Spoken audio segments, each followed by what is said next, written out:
Bimada yatakhallaqu al-waladu. Bimada yatakhallaqu, mengapa harus berakhlak? Al-waladu, anak. Mengapa anak harus berakhlak? Bimada yatakhallaqu al-waladu, mengapa seorang anak harus berakhlak? Itu pertanyaan besar bagi kita semua. Ketika seorang anak dilahirkan di muka bumi, ia merupakan manusia yang fitrah, di mana seorang anak ini masih belum mengerti ma huwal haq, ma huwal batil, mana yang benar, mana yang salah. Seorang anak ketika dilahirkan masih belum bisa beradaptasi dengan masyarakat. Apa itu yang namanya etika? Apa itu yang namanya akhlak? Apa itu yang namanya adab? Kira-kira itu menjadi sesuatu yang selalu ditanyakan.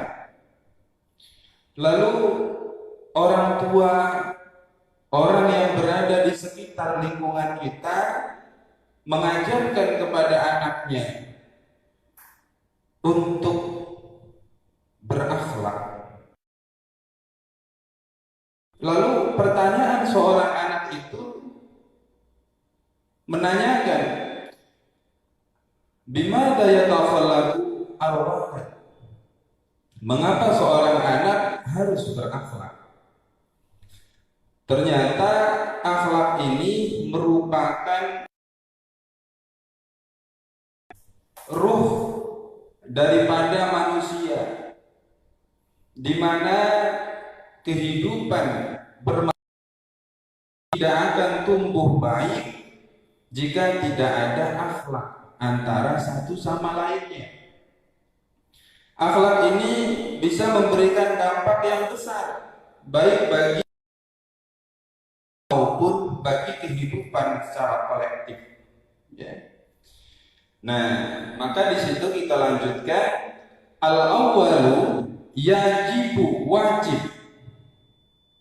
Yajibu wajib alal waladi, bagi seorang anak, ayyatafallaqu, untuk berakhlak, bil akhlaqil hasanati, dengan akhlak yang baik, min shigharihi, sejak ia kecil, min shigharihi, sejak ia kecil. Yajibu di sini merupakan fi'il mudhari', di mana yajibu ini memiliki makna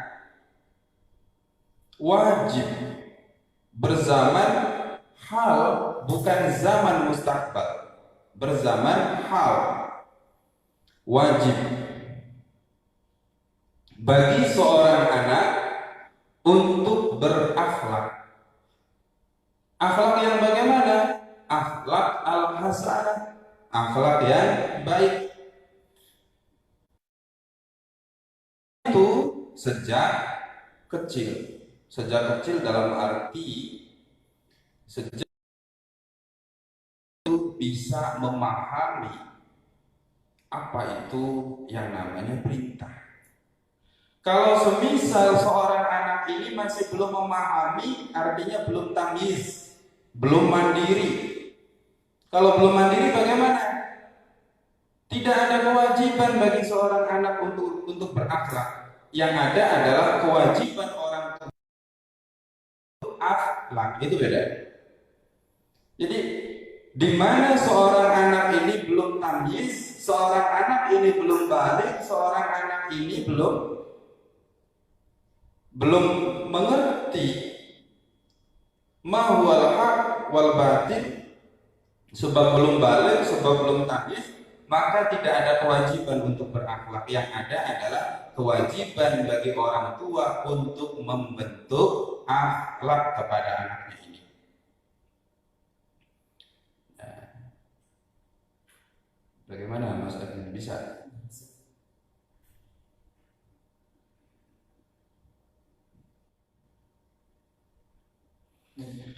Lah, pertanyaannya adalah mengapa akhlak ini harus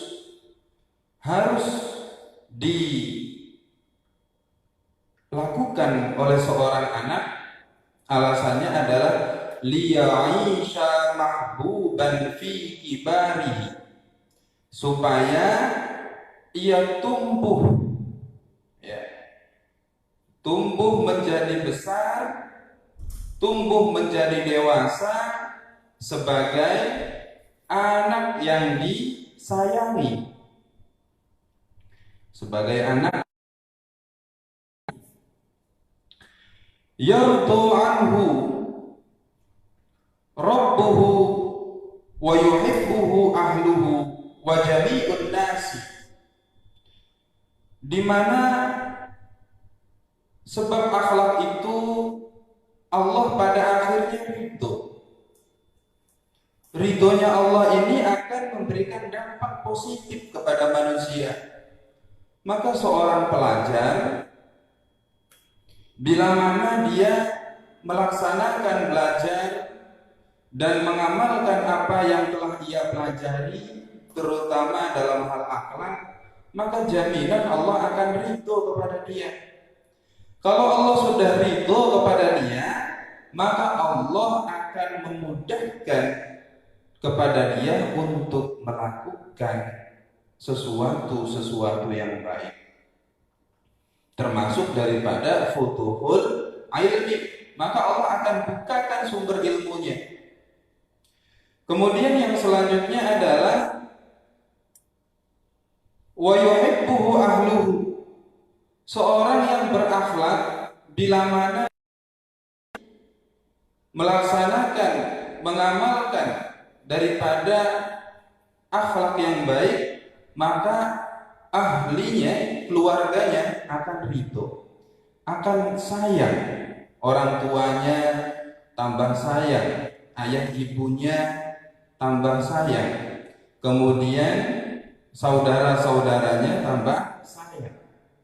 Itu mengapa kemudian seorang anak harus berakhlak. Wa jami'un nasi, dan setiap orang yang bertemu dengannya, siapapun, itu pasti akan senang kepada dia. Karena seorang anak yang berakhlak ini akan memberikan ketentraman hati ketika melihatnya, akan menyejukkan jiwa ketika melihatnya. Oleh karena itu, itulah alasan daripada bima yatafallaqu al-walad. Mengapa seorang anak harus berakhlak? Alasannya itu, yang pertama adalah supaya ia tumbuh menjadi dewasa sebagai orang yang disayangi. Kemudian Allah ridho kepadanya, keluarganya mencintainya, dan seluruh masyarakat, seluruh manusia yang bertemu dengannya akan selalu senang.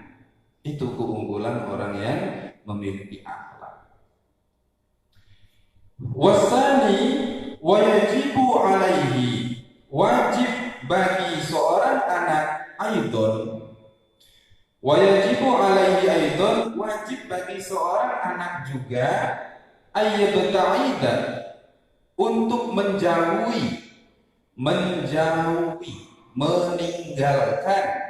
anil akhlaqil qabihati, dari akhlak yang buruk.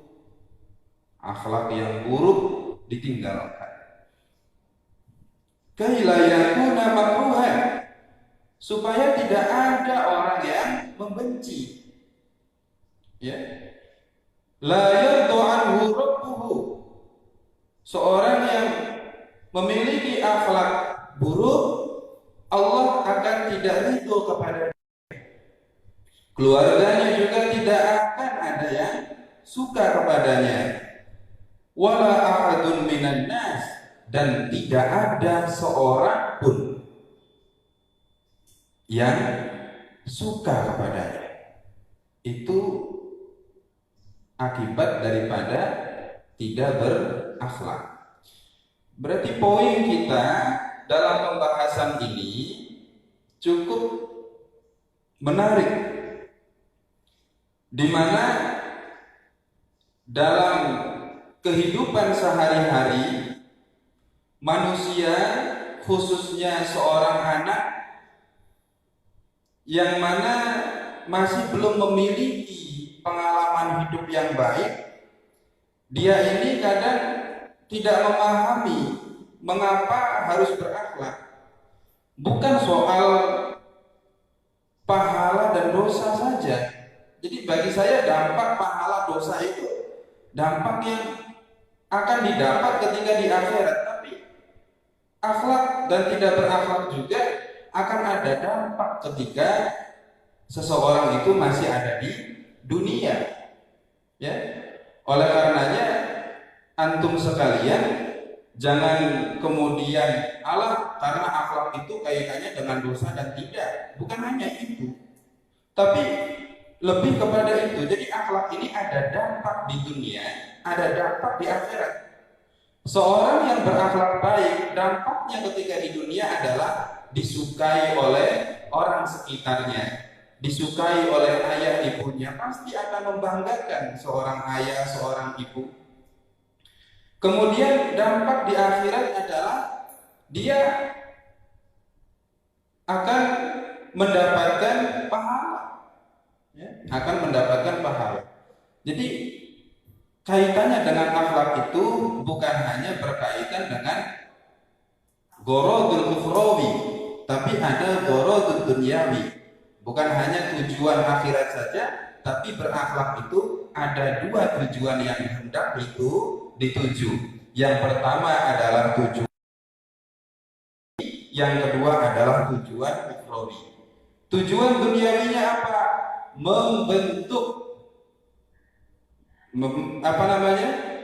Tujuan ukhrawinya, tujuan duniawinya adalah membentuk keakraban sosial.